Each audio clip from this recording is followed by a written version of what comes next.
बुधवार की शाम 5 बजे देश के प्रधानमंत्री नरेंद्र मोदी बोलने वाले थे, लेकिन संसद में ऐसा शोर मचा कि उनकी आवाज ही दब गई। बुधवार को लोकसभा में जो हुआ उसने एक बार फिर देश का ध्यान संसद के हालात पर खींच दिया। दरअसल राष्ट्रपति के अभिभाषण पर धन्यवाद प्रस्ताव के जवाब में प्रधानमंत्री नरेंद्र मोदी को शाम 5 बजे सदन में भाषण देना था। यह भाषण इसलिए भी अहम माना जा रहा था क्योंकि इसमें सरकार अपने कामकाज, नीतियों और विपक्ष के सवालों पर जवाब देने वाली थी। लेकिन भाषण शुरू होने से पहले ही विपक्षी सांसदों ने जोरदार नारेबाजी शुरू कर दी। देखते ही देखते सदन में इतना शोर मच गया कि कोई भी अपनी बात ठीक से नहीं रख पा रहा था। हालात इतने बिगड़ गए कि प्रधानमंत्री को बिना बोले ही लौटना पड़ा और उनका भाषण टाल दिया गया। विपक्ष अपनी कुछ मांगों को लेकर सरकार से जवाब चाहता था। उनका कहना था कि पहले इन मुद्दों पर चर्चा होनी चाहिए, तभी सदन चलने दिया जाएगा। इसी वजह से वो लगातार विरोध करते रहे, सीटों से उठकर नारे लगाते रहे और कार्यवाही को रोकते रहे। दूसरी ओर सरकार चाहती थी कि तय कार्यक्रम के अनुसार सदन चले और जरूरी काम पूरे हों।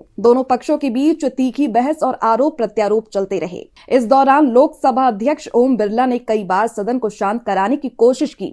उन्होंने सांसदों से अपील की कि वो अपनी सीटों पर बैठे और नियमों का पालन करें। उन्होंने कहा कि हंगामे से देश का नुकसान हो रहा है, लेकिन उनकी अपील का कोई खास असर नहीं हुआ और शोर जारी रहा। माहौल को संभालने के लिए सरकार की ओर से बातचीत की कोशिश की गई। गृह मंत्री अमित शाह और संसदीय कार्य मंत्री ने लोकसभा अध्यक्ष के साथ मिलकर विपक्षी नेताओं से बैठक की। इस बैठक में ये कोशिश की गई कि कोई बीच का रास्ता निकाला जाए और सदन की कार्यवाही फिर से शुरू हो सके। सरकार ने बातचीत का भरोसा दिलाया, लेकिन विपक्ष अपनी मांगों पर अड़ा रहा।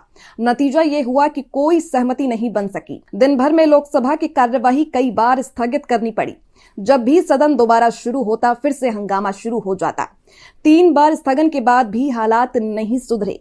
आखिरकार लोकसभा अध्यक्ष को मजबूरी में पूरे दिन के लिए सदन स्थगित करना पड़ा। इसका मतलब ये हुआ कि उस दिन कोई भी महत्वपूर्ण चर्चा, विधेयक या फैसला नहीं हो सका। इस पूरे हंगामे का सबसे बड़ा नुकसान ये हुआ कि प्रधानमंत्री का भाषण नहीं हो पाया और देश से जुड़े कई जरूरी मुद्दों पर बातचीत नहीं हो सकी। आम लोग चाहते हैं कि संसद में महंगाई, रोजगार, शिक्षा, स्वास्थ्य और विकास जैसे विषय पर गंभीर चर्चा हो, लेकिन जब बार बार हंगामा होता है तो जनता की उम्मीदों को झटका लगता है। यह घटना साफ दिखाती है कि सरकार और विपक्ष के बीच तनाव अब भी गहरा है। अगर दोनों पक्ष सिर्फ टकराव की राजनीति करेंगे तो संसद के कामकाज में रुकावट आती रहेगी।